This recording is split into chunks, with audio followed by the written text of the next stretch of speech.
Assalamualaikum warahmatullahi wabarakatuh. Rahayu, rahayu, rahayu. Pemirsa, pemerhati, netizen, subscriber, padepokan gaul yang budiman, dimanapun berada, baik di alam gaib maupun di alam nyata. Senantiasa kami doakan semua diberi kesehatan, kewijinan, kemurahan rezeki yang halal dan baik dan nyata, manfaat dunia akhirat, diberi kemudahan semua dalam urusannya. Mudah-mudahan yang sedang sakit diberi kesembuhan dengan mudah dan tidak kambuh-kambuh lagi. Yang sudah punya masalah dalam kehidupan, mudah-mudahan diberi penyelesaian. Amin. Allahumma amin. Pemirsa, kali ini kami masih membuat konten sekitar masih di Nusantara. Tiba-tiba saya pribadi tertarik untuk seputar candi-candi yang ada di Nusantara ini. Dari hasil dialog-dialog gaib yang diizinkan hadir ke Gaul, bahwa candi-candi itu apabila pemirsa sering menyimak, insya Allah diberi kepahaman. Kali ini kami tertarik dengan candi-candi yang ada di Gunung Dieng, yaitu gunung yang ada di Jawa Tengah, yang ada di perbatasan Kabupaten Banjarnegara dan Kabupaten Wonosobo, di mana situ ada sebuah gunung yang sampai sekarang itu sinar matahari tidak bisa menyinari gunung itu karena kabut terus dan tidak bisa berhenti, kan gitu Itis. Kalau nggak salah itu pernah kita buat konten terdahulu, silakan dicari misteri kabut di Gunung Dieng. Kali ini saya tertarik dengan adanya banyaknya candi-candi yang ada di Gunung Dieng tersebut. Pemirsa, seperti sering kita sampaikan bahwa kehidupan di alam dunia ini mengalami perjalanan dan perubahan dari masa ke masa. Seperti kita manusia ini, secara spesifik kita ini manusia dulu lahir masih kecil, bayi, jadi anak-anak, dewasa, remaja, dewasa, tua, akhirnya almarhum. Demikian juga kehidupan yang ada di dunia ini, ada pergerakan dan perubahan-perubahan. Narasi yang tercipta mengenai candi-candi di Gunung Dieng sudah sering mungkin pemirsa baca, mungkin pemirsa dengar dari cerita-cerita rekan-rekan manusia, tetapi kali ini kami mohon izin untuk menghadirkan dari sisi gaibnya, sebenarnya apa itu candi-candi yang ada di Gunung Dieng. Mohon doanya, mudah-mudahan semua berjalan lancar. Apa sebenarnya candi-candi yang ada di Gunung Dieng tersebut? Mudah-mudahan ada manfaat yang bisa kita ambil kejadian-kejadian masa lalu yang ada di Nusantara ini, dan apa hubungannya dengan kita yang hidup di Nusantara pada saat ini. Saya masih ditemani mediator saya, Ki Entis, atau yang sudah sering hubungan lewat WA-nya, seperti prosesnya. Kalau di YouTube sampai Ki Entis saja. Ki Entis, dulu beling. Entis, siap terima ya Cis ya? Siap, siap. Saya tahu pada Allah, mudah-mudahan ada makhluk gaib yang tahu mengenai hal ehwal candi-candi di Gunung Dieng itu apa sebenarnya, dan diizinkan datang ke sini dan mau bercerita. Siap terima ya? Bismillahirrahmanirrahim ya Allah. Bismillahirrahmanirrahim ya Allah. Saya ingin tahu ya Allah mengenai hakikatnya candi-candi yang ada di Gunung Dieng itu ya Allah. Saya ingin tahu dari si gaibnya, kalau memang diizinkan ya Allah, dihadirkan makhluk gaib yang tahu dan mau bercerita dengan benar ya Allah. Apabila tidak diizinkan ya Allah, saya mohon tidak usah ada makhluk gaib yang hadir ke sini ya Allah. Bismillahirrahmanirrahim. Assalamualaikum. Makhluk gaib yang tahu mengenai hal ehwal candi-candi yang ada di Gunung Dieng yang saya bayangkan ini, saya mohon hadir ke sini dan masuk mediator ini. Yang masuk betul-betul yang asli.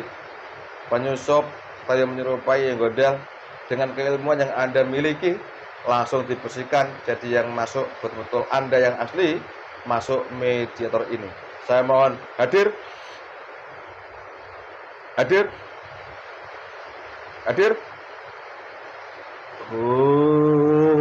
Allah. Assalamualaikum warahmatullahi wabarakatuh.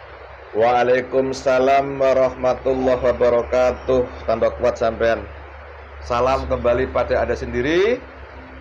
Kalau Anda bohong, otomatis kena undang-undang di alam gaib kun fayakun. Wallah sallallahu alaihi Muhammad. Sebelum kita banyak bicara, tolong bersihkan dulu. Iya. Dibersihkan dulu. Bismillah. Semua bersingkat keluar dari toko ini. Sallallahu alaihi Muhammad. Sallallahu alaihi Muhammad. Sallallahu. Yang mengganggu.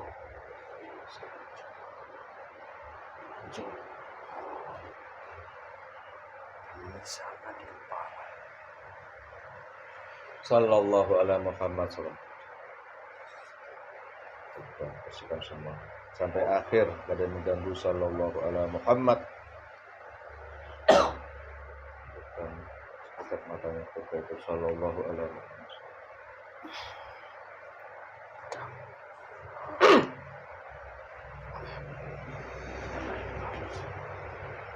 Bismillahirrahmanirrahim. Sallallahu alaihi Muhammad. Sallallahu Seluruh jasad orang lain. Sallallahu alaihi Muhammad. Sallallahu.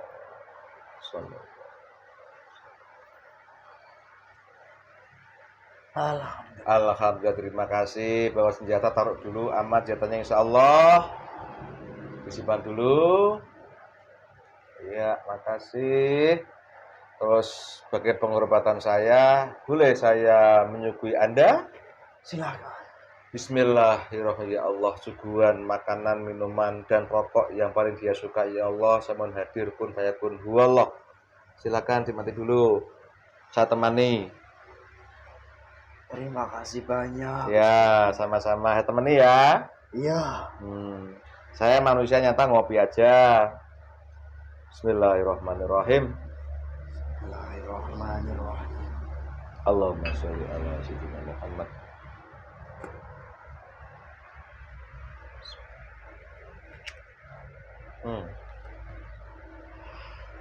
Kalau mau rokok silakan. Terima kasih. Baku dari sana kan enak rokoknya. Tidak usah, sudah lama subuh. Iya sudah. Bapak serindel. Kenapa? Nikmat.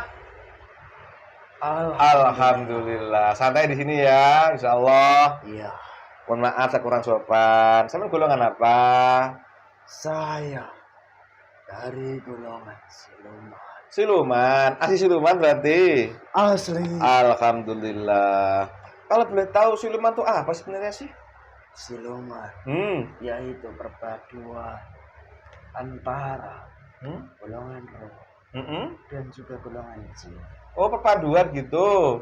Ini sama jin beda ya kalau begitu? Berbeda. Oh, alhamdulillah. Kalau boleh tahu dahulu kala itu di saat beliau sosok manusia yang menjadi leluhur dari para dulu dari Nabi Isa alaihissalam. Itulah yang telah melahirkan dari golongan sendiri. Oh. Berapa umur sampean? Sudah ada 6.000 tahun yang lalu. 6.000 tahun. Punya nama? Saya biasa dipanggil dengan nama Wisanggeni. Wisanggeni. Allahu Akbar. Yang asli ini berarti? Ya. Tolong singkat dulu Wisanggeni. Sallallahu alaihi Muhammad. Ikuti diikat sallallahu alaihi Muhammad.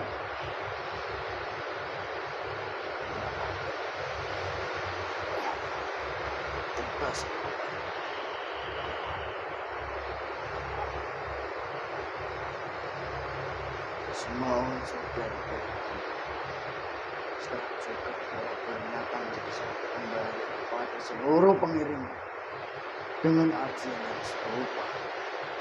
Sallallahu alaihi Akan wasallam. hingga menjadi 500.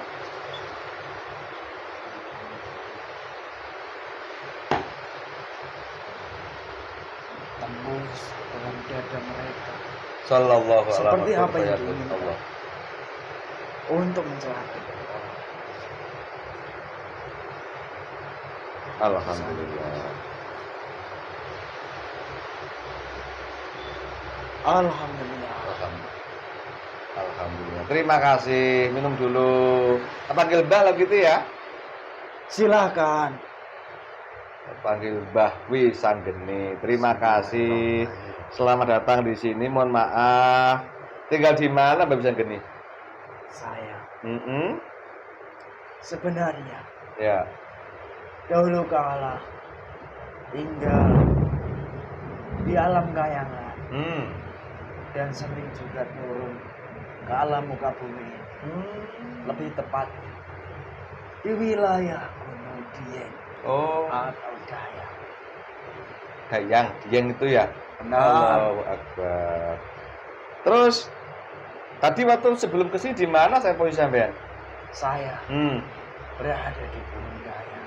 Oh, di Gunung Kayangan itu. Di Kayangan? Bukan. Di Gunung Dieng itu. Benar. Oh, berarti sering turun naik sampai sekarang. Ya, Ini, kalau di kisah pewayangan, tahu wayang sampean ya? saya mengetahui. Ada tokoh Wisanggeni itu sampean berarti? Oke, makasih, mohon maaf. Bukan ranah sampean untuk cerita ya. Ya. Oke, cuma ada nama seperti itu.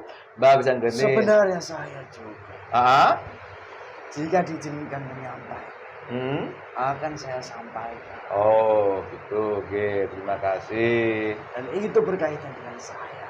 Oh, gitu. Ya kapan-kapan saya bisa gini ya. Iya. Nah, ini kan lain topiknya. Gue pun tahu juga ya aturan ya. Iya. Jadi gak salah ngawur gitu ya. Jadi goib sekarang ini wabil khusus dari golongan mereka yang sedang muslim, golongan kami sangat mengetahui tata kerama adab yang harus kami laksanakan. Alhamdulillah.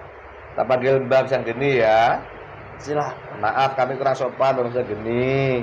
Ya kan? Gini Mbak Wisanggeni. Tadi sampean masuk ke sini bilang assalamualaikum dan sudah mengaku beragama Islam jenengan. Bisa bercerita Islam Pak sampean Wisanggeni? Iya. Ya. Proses keislaman saya sendiri, di mana di saat itu saya ikut serta dengan penguasa Gunung Dieng atau Dayak, beserta seluruh daripada penguasa di penjuru alam dunia ini, kumpulkan menjadi satu. Dan dari situlah golongan kami diislamkan bersama-sama dengan membaca syahadat, istighfar, dan sholat secara sempurna, dengan keislaman yang sempurna sekarang, baik Islam secara syariat dan hakikat. Dan jika dihitung dunia manusia, keislaman saya berkisar kurang lebih 10 tahun yang lalu secara sempurna. Allahu Akbar. Berarti kalau lebih sama dengan goib penguasa gunung yang lain tuh Mbah ya. Benar. Sama orang Kayangan itu ya. Terus sebelum sampai diselamatkan oleh beliau tadi apa kerjaan jenengan? Di mana golongan kami sejatinya di saat masih belum mengikuti ajaran secara Islam, secara syariat dan hakikat. Kami dahulu kala juga mengetahui tentang ajaran ketauhidan.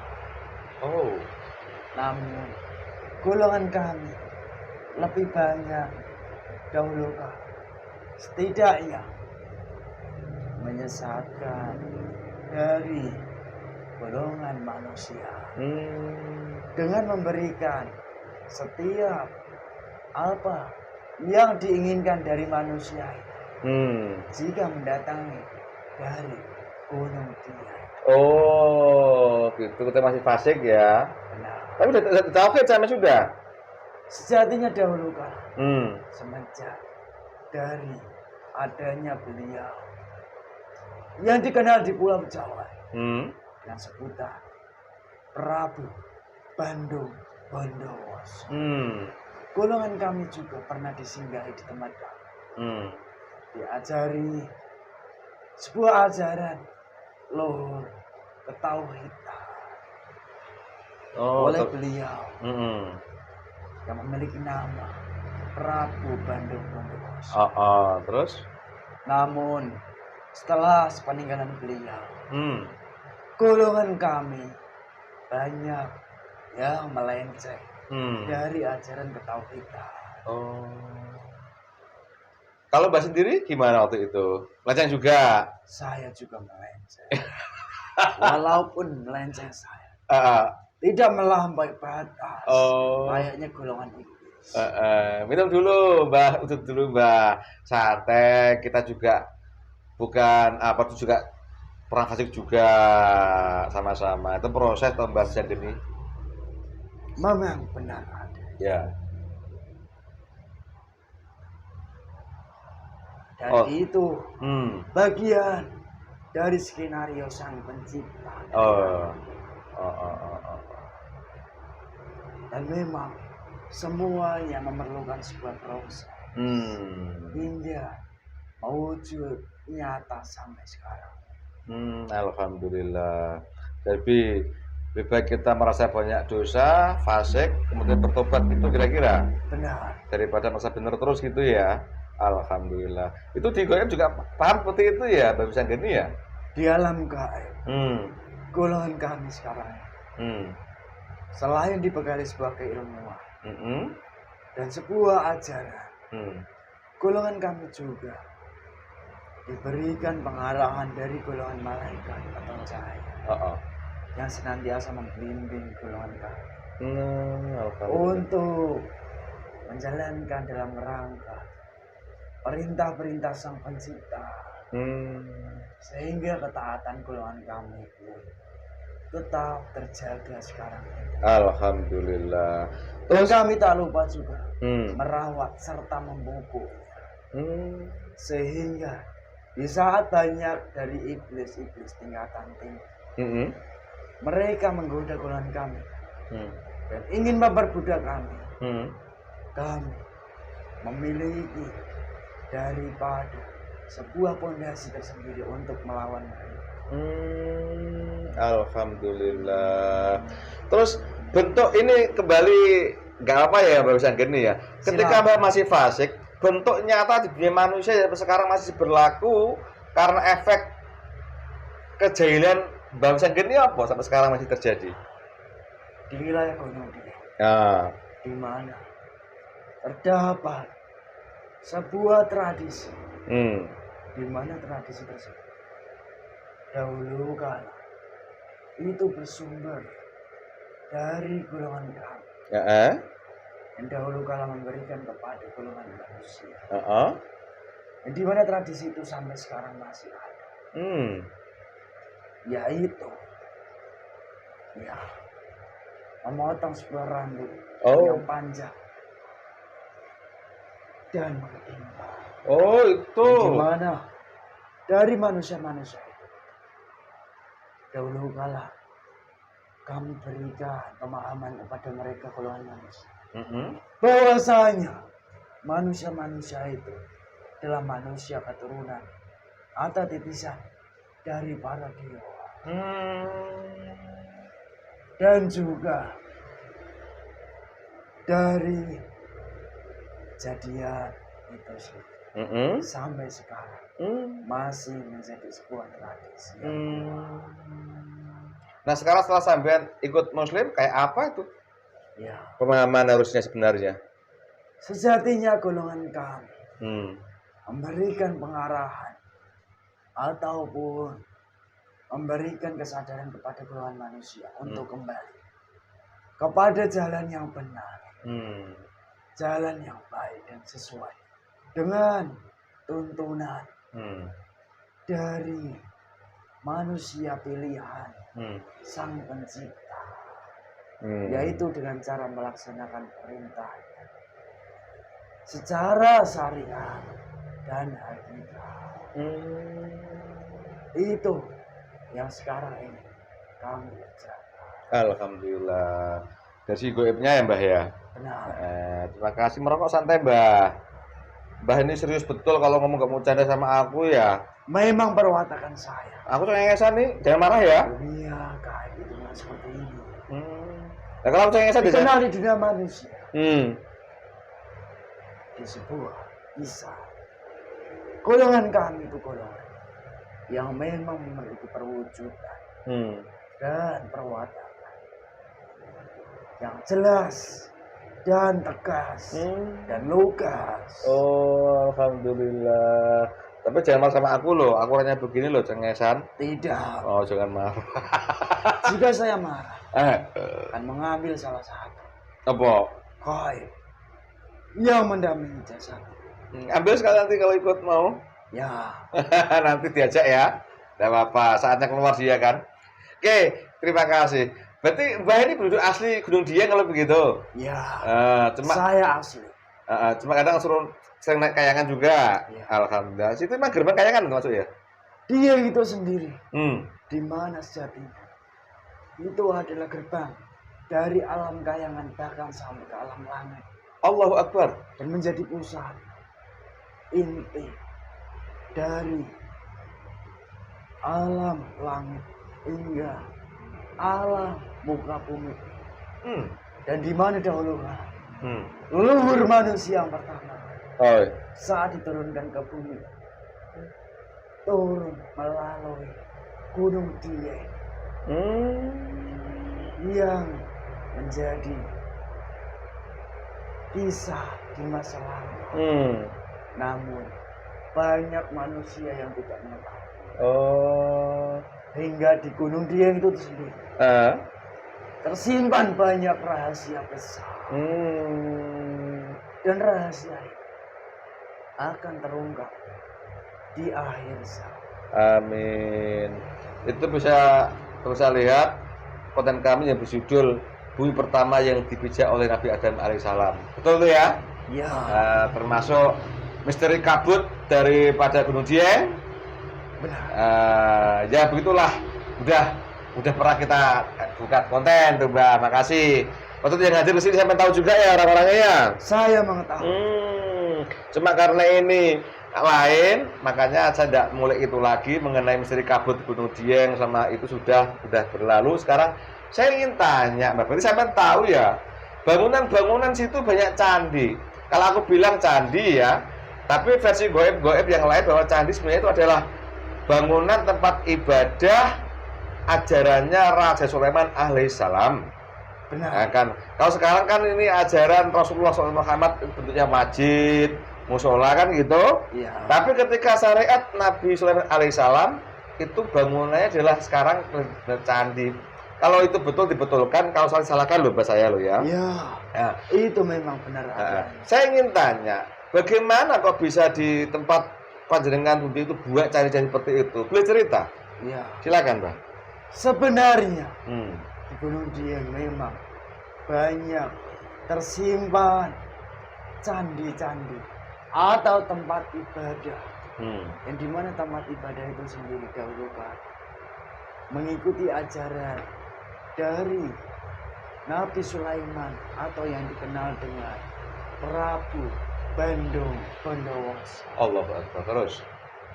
Dan tempat-tempat itu sendiri seperti yang saya sampaikan dahulu kala dikunjungi dari beliau Sang Prabu Bandung Bondowoso, yang dimana beliau singgah di sana mengislamkan dari penduduk gaib yang di sana.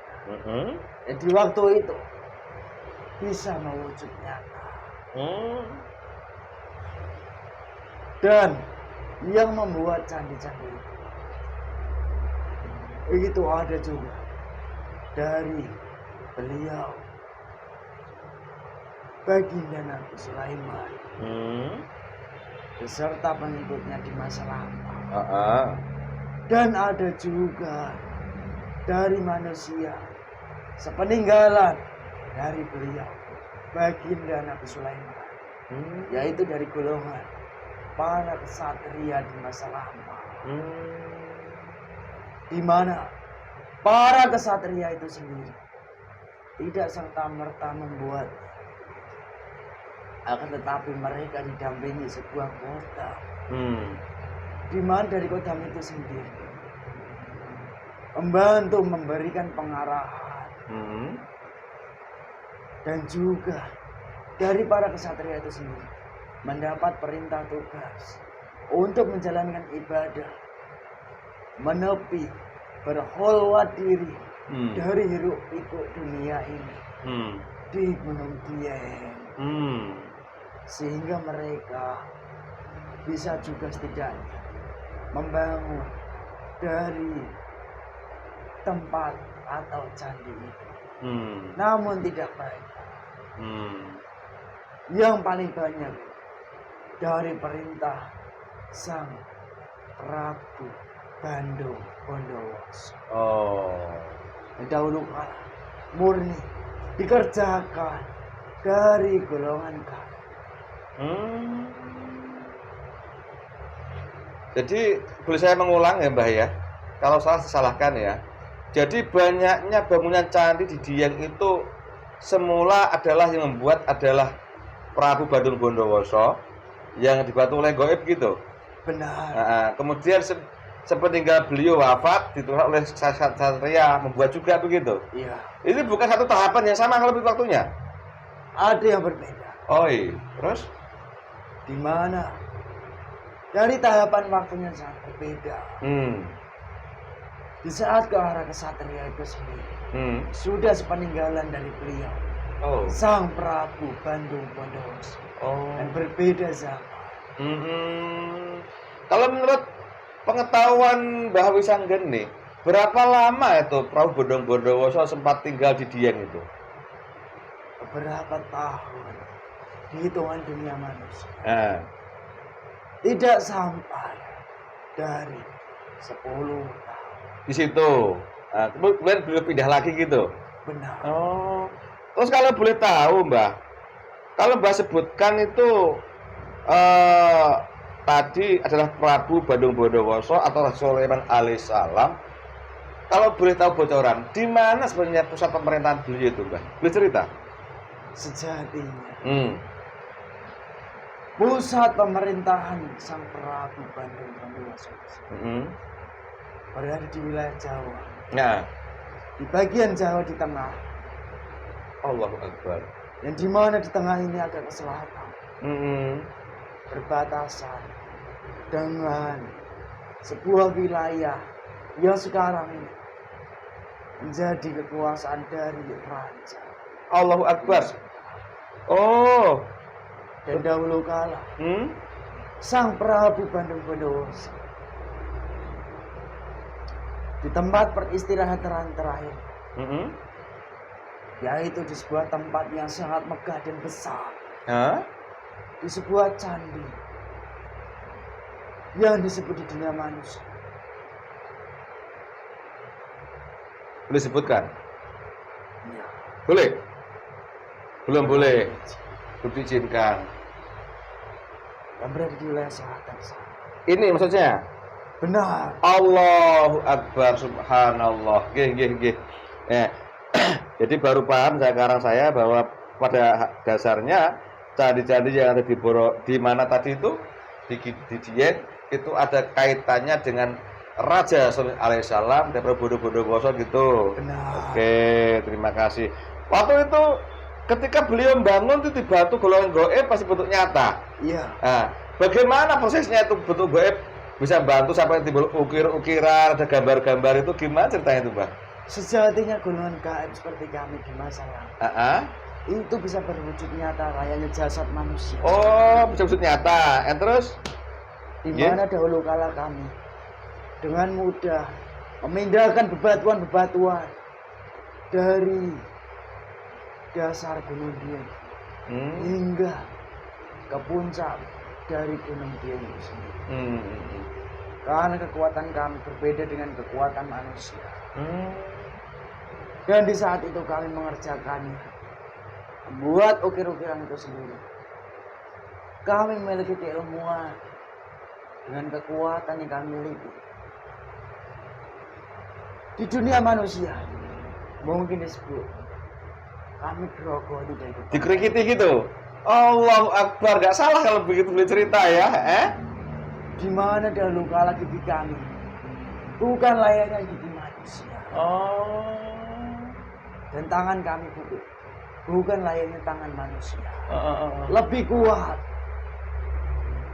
Dan juga yang pasti tangan kami lebih pandai membuat sesuatu. Allahu Akbar. Itu prosesnya. Benar. Minum dulu, bagus gini sama merokok. Merokoknya mati nanti itu lama-lama. Baru ya, tahu. Kamu ngajak bicara banyak. Ya sudahlah. Saya harus menjawab. Siap. Bismillah. Allahu Akbar. Jadi itu prosesnya. Terus di waktu itu berarti di daerah tempat itu sudah banyak manusia biasa ya Mbah ya? Sejatinya Manusia-manusia ada. Tidak ada. Namun tidak banyak.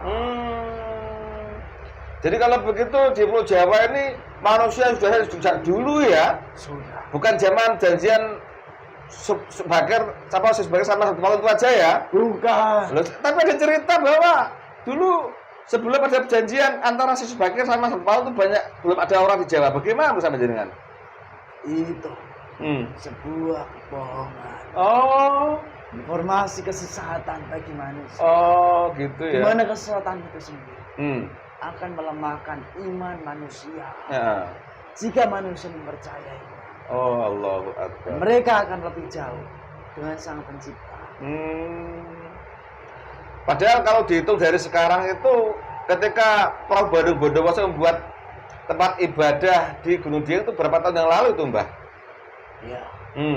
Setelah daripada beliau membuat dari Borobudur. Beliau berpindah.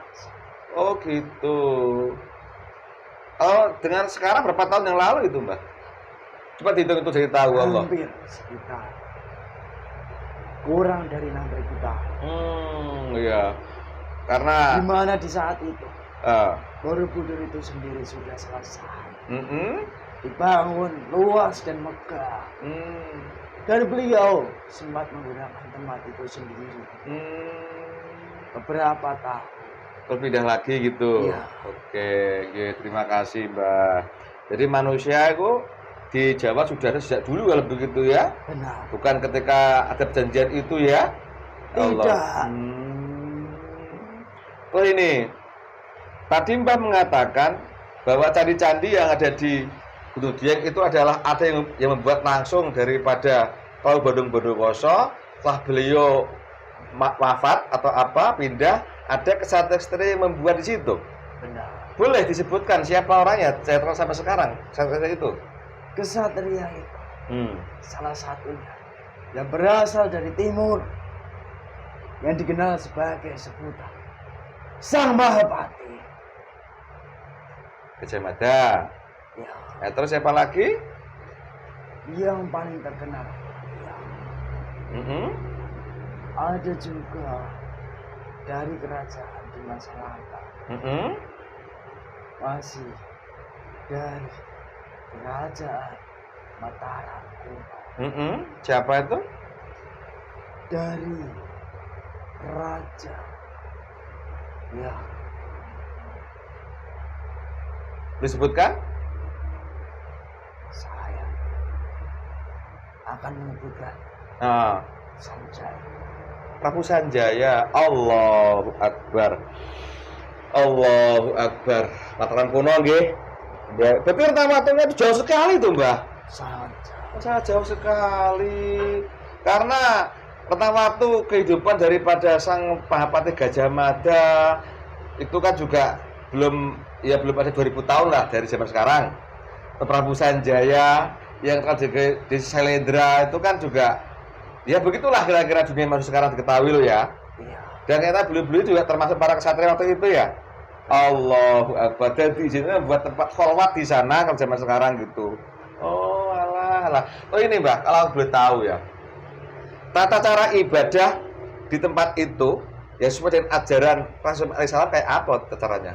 Beliau berada di dalam dari tempat itu sendiri, menenangkan daripada jasmani dan rohani jiwa, di mana beliau mengumandangkan syabda pujian-pujian kepada Sang Pencipta melalui wasilah yang bersama kepada para dewata, hingga mereka bisa menyambung kepada Sang Pencipta. Itulah yang dilakukan ibadahnya di masa lampau. Oh, itu cara seperti itu ya. Benar. Kalau dengan cara ibadah yang sekarang berbeda kalau gitu Mbah ya? Sangatlah berbeda. Bagaimana bisa begitu? Bisa jelaskan Mbah? Di mana perbedaan itu sendiri? Di setiap zaman kerasulan atau para kekasih Sang Pencipta yang diutus dari Sang Pencipta. Itu pasti membawa sebuah ajaran yang harus dilakukan dari golongan manusia. Dan sebagai contoh, di mana sepeninggal dari beliau itulah, maka ibadahnya akan mengikuti. Di mana sekarang ini jelas berbeda. Di mana ajaran sekarang ini adalah ajaran yang paling sempurna. Subhanallah. Terus? Di mana kesempurnaan itu sendiri sebagai pembuka dan penutup dari Sang Pencipta, yang nanti bisa membawa setiap manusia, di mana akan mengarungi setiap zamannya, bahkan sampai ditutupnya zaman, hingga suatu masa terjadinya bencana hebat atau kiamat. Allahu Akbar. Jadi tata cara syariat beribadah kepada Allah itu dengan ajaran Rasul masing-masing gitu ya. Kalau zaman waktu itu Raja SAW berarti cara ibadahnya, kalau sekarang syariat Nabi Muhammad SAW seperti ini gitu ya. Benar. Syariat hakikatnya sudah melaksanakan gitu kan. Kalau pemirsa rajin nyimak konten kami, insya Allah jelas bagaimana bentuk-bentuk daripada syariat yang diajarkan sekarang ini sesuai dengan Rasulnya masing-masing. Begitu Mbah ya. Iya. Adapun orang yang lain kan udah kehendak seperti itu. Memang. Cuma yang diberi hidayah kan harus paham. Itu Mbah kira-kira Mbah. Suatu masa yang diberikan hidayah pun akan diberikan pemahaman yang jelas dan terang benderang di hatinya. Allahu Akbar. Yang tersingkap dari kegelapan itu sendiri. Dan manusia tidak perlu memaksakan setiap pemahaman. Hanya perlu memberikan sebuah suri tauladan atau contoh bagi manusia. Itu yang harus dilakukan. Terus ini Mbak, sebelum kita berpisah, bangunan itu kan ribuan tahun yang lalu ya. Kok sampai sekarang masih kokoh, bisa dilihat manusia itu. Bagaimana cara seperti itu dan ada maksud apa? Kok bangunan itu masih diabadikan? Boleh cerita Mbak? Sejatinya bangunan itu sendiri, di saat golongan kami bekerja membuat masalah, golongan kami juga diberikan perintah dari Sang Prabu Bandung Bondowoso dengan setidaknya menggunakan sebuah kecanggihan teknologi yang dahulu kala diambil dari bangsa leluhur manusia di masa lalu, yaitu bangsa Lemuria. Lemuria? Benar. Woi. Yang dimana salah satu peninggalan teknologi berada di sebuah gunung di wilayah barat, agak ke selatan, atau dikenal dunia manusia, yang kemarin sempat terjadi gempa besar. Itu Lemurian berarti itu? Benar. Ya tak bayangkan ini. Buat Atlantis bukan? Lemurian lebih dahulu. baru Atlantis. Allahu Akbar. Di mana Atlantis? Setidaknya mereka mendapat titisan dari bangsa Lemuria tentang kecanggihan dan keilmuan kepandaian di dalam pikiran manusia Atlantis di masa lalu. Bisa bertahan seperti itu ya. Minimal kan walaupun batu kan bisa lapuk karena kena hujan dan panas gitu loh, Mbah. Iya. Atau mungkin kena goncangan gempa, mungkin roboh, ini masih tegak gitu. Berarti pakai teknologi Lemurian kalau begitu. Benar. Kalau aku mau menghadirkan orang Lemurian, diizinkan nggak kira Mbah? Ada yang mau ke sini? Silakan saja. Oh, ada ya? Ada. Ada tuh, Masya Allah. Sampai sekarang itu terdapat teknologi tinggi. Zaman dulu itu juga lumayan canggih teknologinya, Mbah ya? Sampai ribuan tahun masih utuh itu? Iya. Kecanggihan teknologi Lemurian itu sendiri, bangsa Lemuria. Lalu menitis ke bangsa Atlantis. Allahu Akbar. Di mana puncak kejayaan kecanggihan itu sendiri dialami di masa bangsa Atlantis, di masa lalu. Dan sepeninggalan dari bangsa Atlantis, mungkin di kehidupan zaman sekarang nantinya kecanggihan teknologi akan berlaku kembali. Oh, hancurnya teknologi ya. Oke. Oh ini, itu kenapa rahasia sehingga candi-candi yang dibangun oleh Prabu Bondowoso itu kok sampai sekarang masih bertahan karena menggunakan teknologi itu seperti Borobudur juga kan? Benar. Terus, adakah rahasia sehingga Allah itu mengizinkan bangunan itu masih berdiri di Nusantara? Adakah yang kira-kira pesan tersirat dari semua itu? Bisa cerita, Pak? Ada.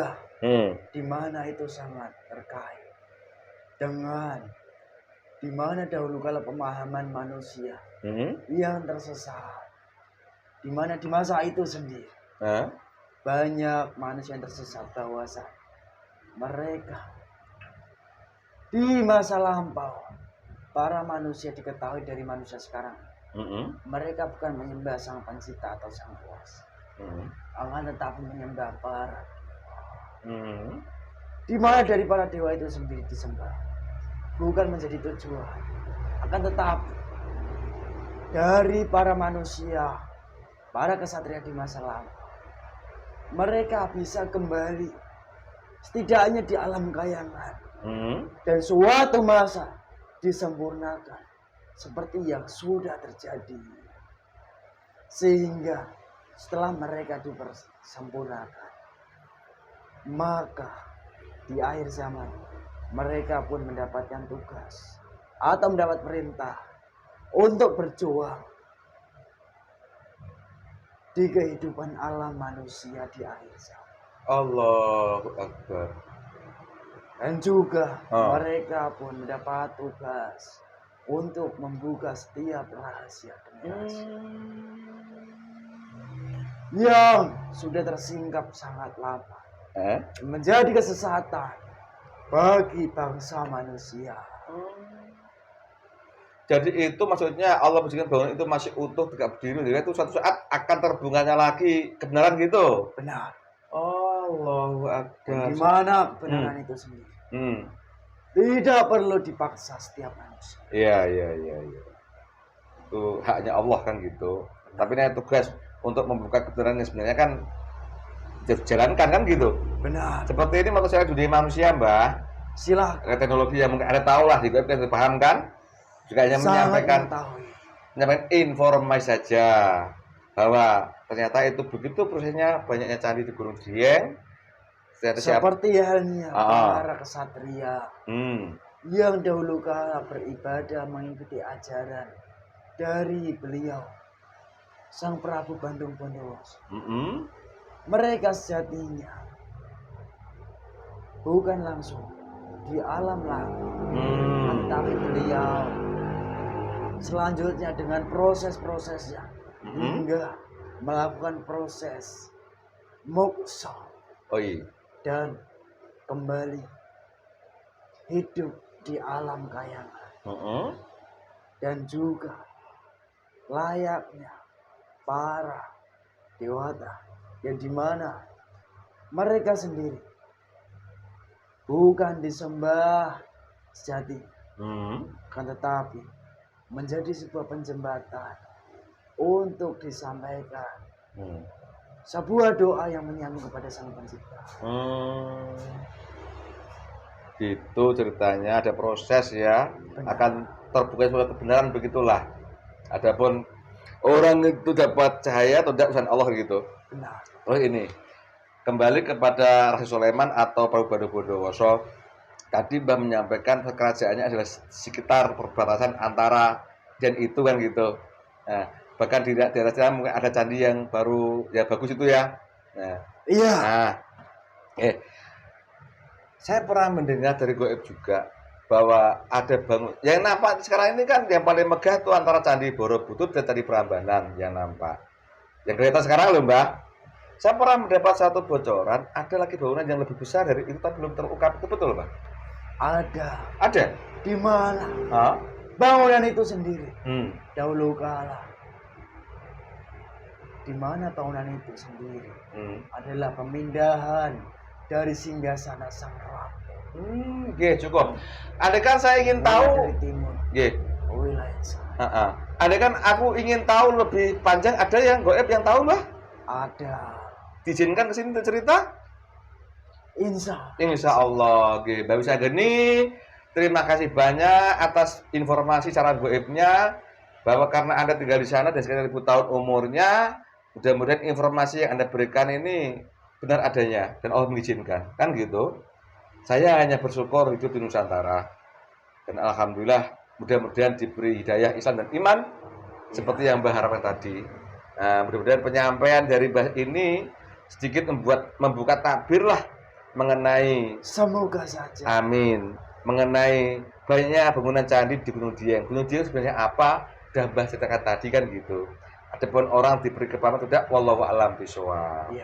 Saya mohon maaf kurang sopan sama Mbak Wisanggeni. Terima kasih banyak atas informasinya mengenai candi-candi yang di Gunung Dieng. Ternyata itu adalah ada yang bangun langsung Prabu Bondowoso, ada juga para kesatria. Kalau dari segi waktunya adalah Prabu Sanjaya dulu, baru Mahapati Gajah Mada gitu ya. Oke, terima kasih Mbah. Silakan kembali bertugas. Mohon maaf kurang sopan. Saya mau dihabiskan dulu minumannya. Sudah. Siapa ini mau diambil sekalian tadi ikut aku. Ayo. Terima kasih banyak. Daripada balik bandel. Allah. Allah. Sallallahu.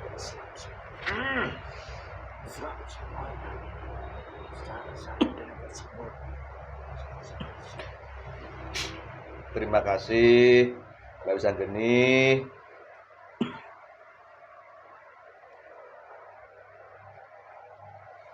Alhamdulillah.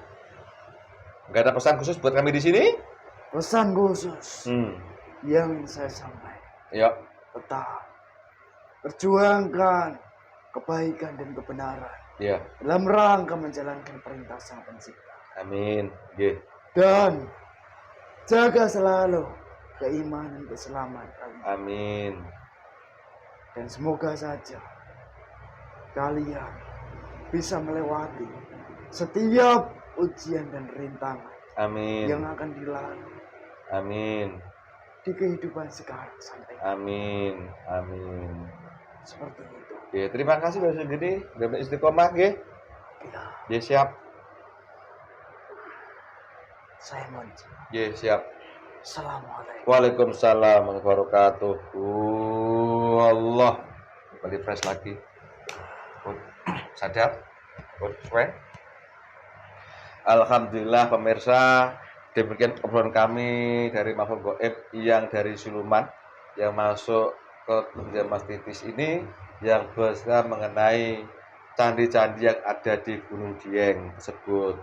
Sebatas pengetahuan ingat saya tadi bahwa candi Gunung Dieng itu adalah ada yang langsung dibuat oleh Raja Alaihissalam atau dari Prabu Bondowoso, kemudian ada juga Prabu Sanjaya, dan terakhir Patih Gajah Mada. Dan esensinya sampai sekarang masih berdiri tegak, itu ada tujuan dari Allah. Suatu saat kebenaran pasti akan terbuka semua.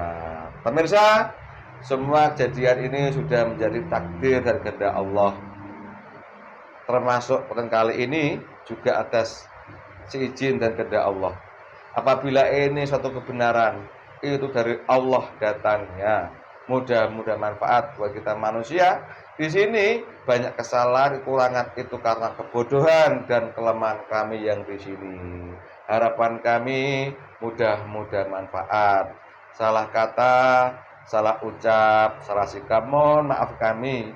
Mohon maaf kami. Bagi rekan kami yang sudah satu kendaraan atau semangat dan istiqomah, mudah-mudahan diberi kekuatan semua. Terima kasih. Mohon maaf. Wassalamualaikum. Rahayu, rahayu, rahayu.